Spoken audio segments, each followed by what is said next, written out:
আচ্ছা, আপনারা কখনো অটো বা রিক্সায় করে যেতে যেতে রানিংয়ে বাজার করেছেন? মানে এই ধরুন ফল, সবজি, মাছ এইসব।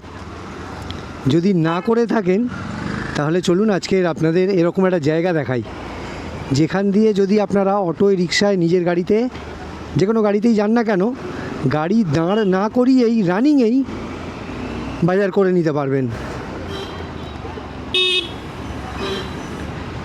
আমি এখন আছি যে জায়গাটায়, সেটার নাম ব্রহ্মপুর। এটা গড়িয়া থেকে একটু ভিতরে। এই যে জায়গাটা আপনারা দেখতে পাচ্ছেন, এখানে সকালের দিকে একটা হাট বসে প্রত্যেক দিন।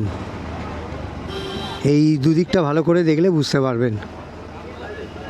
আগে দেখাই, তারপর বলছি। এটা মেনলি পাইকারি হাট, তবে মোটামুটি কোয়ান্টিটিতে নিলে খুচরো ওরা আপনাকে দিয়ে দেবে।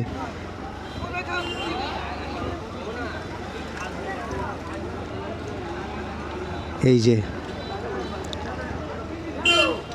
তো যেটা বলার জন্য ভিডিওটা করছি আর কি, সেটা হলো যে এই রাস্তাটা প্রত্যেক দিন সকালে, এই ধরুন অ্যাটলিস্ট 10টা সাড়ে 10টা নাগাদ, মানে 10টা সাড়ে 10টা পর্যন্ত ভোর থেকে এত জ্যাম হয়ে থাকে বলার কথা না। আর সামনেই একটা স্কুল আছে, একটা কেন অনেকগুলোই স্কুল আছে।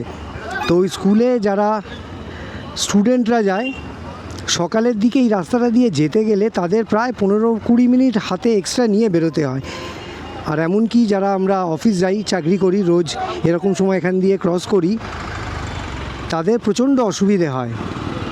কারণ যে জায়গাটা আমি দেখালাম, এখানে আপনারা এখন যতটা গাড়ি দেখছেন, আজকে স্কুল টুল ছুটি আছে বলে রাস্তাটা অনেকটাই ফাঁকা, কিন্তু বাকি দিনগুলোতে এখানে এত ভ্যান দাঁড়িয়ে থাকে।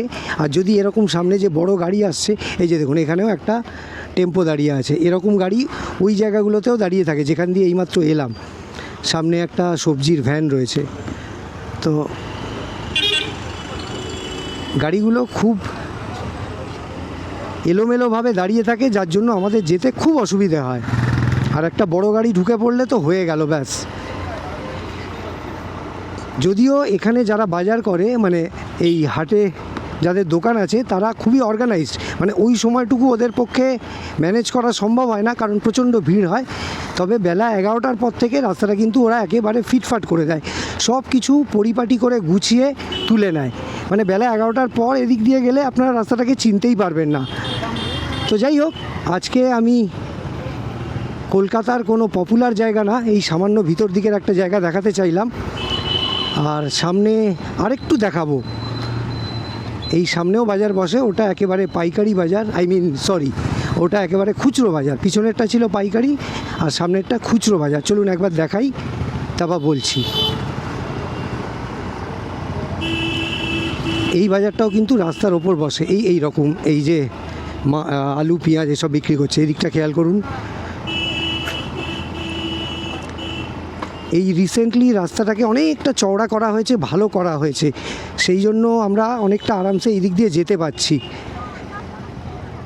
না হলে এই রাস্তাটা ভাঙাচোরা অবস্থায় ছিল, আর যারা এই সবজি, মাছ এসব বিক্রি করছে, তারা প্রায় রাস্তার অর্ধেক পর্যন্ত চলে আসতো। কাজেই আমাদের এই দিক দিয়ে যেতে, মানে আগে যে অংশটা পার করলাম, ওটা পার করতে যতটা কষ্ট হতো, এই দিকটা পার করতেও ঠিক ততটাই কষ্ট হতো। তো আমার অফিস যাওয়ার এটা একটা রুট, আমি এই রুটটাকে ছেড়েই দিয়েছিলাম যতদিন এই রাস্তাটা একেবারে খারাপ ছিল। এখন যেহেতু রাস্তাটা পিচ করে দিয়েছে, চওড়া হয়ে গেছে, তাই এতটা চোখে পড়ছে না, আর আরামসে যেতে পারছি। তো যাই হোক, আমি আমার প্রত্যেকটা ভিডিওর মতো এই ভিডিওরও শেষে সেই কথাটা বলবো যে আমি কিন্তু হকার বিরোধী না, গরিব মানুষ যারা খেটে খাচ্ছে তাদের বিরোধী না, কিন্তু প্রত্যেকবার বা আমার মতো যারা আমার মতো করে চিন্তাভাবনা করেন, তাদের মতো আমার একই মতামত যে সবাই খেটে খাক, কিন্তু সাথে আমাদেরও যেন অসুবিধে না হয়। আমরা যারা রাস্তা দিয়ে নিজের গাড়ি নিয়ে বা বাসে, অটোয় চলাফেরা করি, আমাদের জন্য যেন চলাফেরা করার মতো রাস্তাটুকু থাকে। তো ভিডিও শেষে সেই কথাটা একবার বলবো, যেটা প্রত্যেক ভিডিও শেষে বলি, যে আমার ভিডিও, আমার চেষ্টা যদি আপনাদের ভালো লাগে তাহলে আমার চ্যানেলটাকে সাবস্ক্রাইব আর আমার ভিডিওটাকে লাইক আর শেয়ার করে দেবেন। আবার এরকমই কোনো ভিডিওতে কলকাতার অন্য কোনো অংশে আবার দেখা হবে, কথা হবে। ভালো থাকবেন, টাটা।